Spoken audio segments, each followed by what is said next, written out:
యెహోవాయందు నమ్మికయుంచువారు కదలక నిత్యము నిలుసు సియోను కొండవలే నుందురు. కీర్తనలు 125 మొదటి వచనం. Praise Jesus. ఈరోజు April 10th Thursday. Good morning. పరలోకనేస్తున్న సంఘ బిడ్డలకు, ఆత్మీయులకు, దైవజనులకు, ఇతర రాష్ట్రాలు, ఇతర దేశాలు మన ప్రియులందరికీ కృపాక్షేములు సమృద్ధిగా విస్తరించునుగాక. ఆమేన్. ఫ్రెండ్స్, దేవునిలో ఎవరైతే విశ్వాసం ఉంచి నమ్మిక ఉంచుతారో వాళ్ళు కదలక నిత్యముని సియోను కొండ వలె ఉంటారన్నాడు. సియోను కొండ తుఫాను వచ్చినా, వరద వచ్చినా, గాలి వచ్చినా, ఉప్పెన వచ్చినా కదలదు. నిజమైన ఆత్మీయుడు, నిజంగా రక్షణ పొంది దేవుని ఆత్మ చోటిచ్చిన వాడు విశ్వాసంలో బలవంతుడు అవుతాడు. ఏ శ్రమ, ఏ సమస్య, ఏ ఆనందం, ఏ అప్రిషియేషన్, ఏ నెక్స్ట్ లెవెల్ వచ్చినా సరే ఉప్పొంగిపోడు, పడిపోడు, కృంగిపోడు. శత్రువుకి అసలు భయపడ్డు. ఇక్కడ చూడండి, మత్తయి సువార్త 24వ అధ్యాయము 12వ వచనం చూసినట్టయితే, అక్రమం విస్తరించుట చేత అనేకుల్లో ప్రేమ చల్లారును, అంతవరకు సహించిన వాడెవడో వాడే రక్షణ పొందుతాడు. మరియు ఈ రాజ్య సువార్త సకల జనములకు సాక్ష్యార్థమై లోకమంతటా ప్రకటింపబడును, అటు తర్వాతే అంతం వచ్చునని రాయబడి మత్తయి సువార్త 24, 12, 13 వచనాల్లో. ఓకే, ఈ సత్యాన్ని ప్రతి ఒక్కరు గమనించాలి. ఇప్పుడు ఇది అంత్యకాలం. చూడండి, ఎటు చూసిన భూకంపాలు, వాల్కనోస్, అలాగే దేవుని రాకకు సంబంధించినటువంటి సూచనలు, యుద్ధాలు, దేశాల మీద దేశాలు, ఓకే, రాజ్యం మీద రాజ్యాలు, అలాగే క్రైస్తవుల్ని అప్పగించుకోవటం, అన్యులు క్రైస్తవుల్ని హింసించేటువంటి పరిస్థితులకి మరి అడుగులేయటం, ఇవన్నీ చూస్తే దేవుని యొక్క రాకడకు సూచనలు. ఫ్రెండ్స్, దేవుని రాకడికి నువ్వు సిద్ధపడు. భయపడక, కదలక నిత్యం సియోను కొండవలేము. నీకేం కాదు. ఏ శ్రమ, ఏదేమవుద్దని భయపడద్దు. నీవు నేను శత్రువుని ఎదుర్కోవాలా, విశ్వాసంలో బలవంతులు అవ్వాలా, సమస్య మన పాదాల కిందకు రావాలా.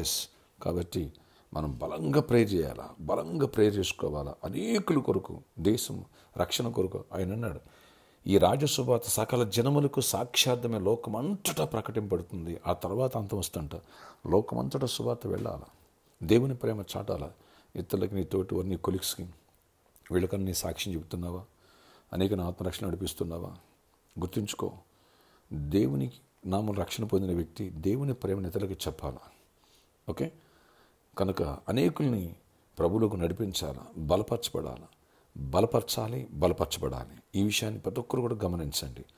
పరిస్థితులు బయట బీభత్సంగా ఉన్నాయి. పాస్టర్ల మీద దాడి చేయాలి, అవి అని రకరకాల ఎటు న్యూస్ చూసినా సరే ఎక్కడ భయపడద్దు. విశ్వాసముతో ధైర్యంలో అడుగు ముందుకు వేద్దాం. దేవుడిని దీవించును గాక.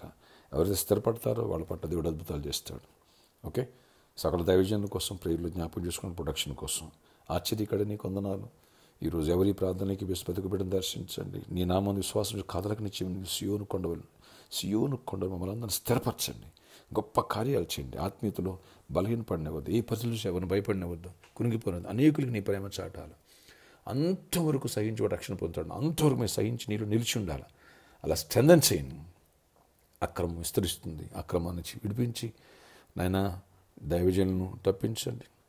నాయనా విశ్వాసులను తప్పించండి. ప్రతి మోకాలి నామూలు వంగాలు, ప్రతి నాలుగు నేను స్తుతించి కనపరచాలి. కృపదయించండి. పరలోక సంఘాన్ని దీవించండి. సంఘంలో ప్రతి బిడ్డను దర్శించండి. విదేశాల్లో ఇక్కడున్న మా పిల్లలందరినీ కూడా ప్రొటెక్ట్ చేయండి.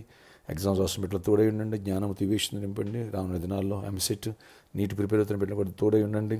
నాయన ఆల్రెడీ ఎగ్జామ్స్ రాసిన వాళ్ళకి గుడ్ రిజల్ట్స్ ఇవ్వండి. కేజీ టు పీజీ కొంతమంది ఎగ్జామ్స్ జరుగుతున్నాయి. మీరు చూపెట్టి రాయించుకుని గుడ్ రిజల్ట్స్ ఇవ్వండి. జాబ్స్ ఇవ్వండి. ఐక్స్ ఇవ్వండి. రావాలి, మంచి జాబ్స్ రావాలి, ప్రమోషన్స్ రావాలి, పర్మనెంట్ అవ్వాలి, ట్రాన్స్ఫర్ అవ్వాలి. అన్ని విషయాలు దీవెన దయచేయండి అయ్యా. ముందు మనం అట్లాది వారు ఉంది, గుడ్ ఫ్రైడే ఉంది, ఇస్తుంది. వాటి సిద్ధపరిచి గొప్ప కార్యాలు చేసి జైలు నుంచి మహిమించండి. కృపాక్షేమాలతో ప్రతి అంశాలు తీర్చండి. వ్యాధిగ్రస్తం స్వస్థపరచండి. ప్రతి వ్యాధిని గద్దిస్తున్నారు. మీరు గద్దించి మరణకరమైన వ్యాధులు గద్దిస్తున్నారు. విడుదలొచ్చి హాస్పిటల్లో ఉన్న వాళ్ళకి, బెడ్ రీడింగ్ పేషెంట్ కూడా స్వస్థపరిచి విడుదల ఇవ్వండి. ఫీవర్ తీరుతూ సఫలతను కూడా స్వస్థపరచండి. బర్త్డే, వెడ్డింగ్ క్యాన్సర్ దీవించి దీర్ఘాయుష్కరమైన సమాధించి జయమనివ్వండి. యేసు నామములో ప్రార్థిస్తున్నాను తండ్రి, ఆమేన్. ఆయన సన్నిధిని విడుదల చేస్తున్నా. యేసు నామములో నీ ప్రతి అవసరాన్ని దేవుడు తీర్చి నేను మనం ప్రొటెక్ట్ చేసి కృపా కావదలు ఇచ్చునుగాక, ఆమేన్. ఈరోజు సర్కస్ కొండ కొన్ని సామాన్ షిఫ్ట్ అవుతున్నాయి. ప్రేయర్లో జ్ఞాపకం చేసుకోనండి. అలాగే వచ్చే సండే మట్ల ఆదివారం, పామ్ సండే కనుక మట్టలు తీసుకుని రావాలా. ఎవరు మిస్ అవ్వద్దు. పండుగలు కంటిన్యూగా, ఈ విషయాన్ని మర్చిపోవద్దు. May God wish all have a nice day. దేవుడు గొప్ప కార్యాలు చేయనుగాక. అలాగే దైవ సేవకులు కూడా దేశం కూడా ప్రార్థన చేద్దాం. ఆత్మరక్షణ ప్రార్థన చేద్దాం. ఆమేన్.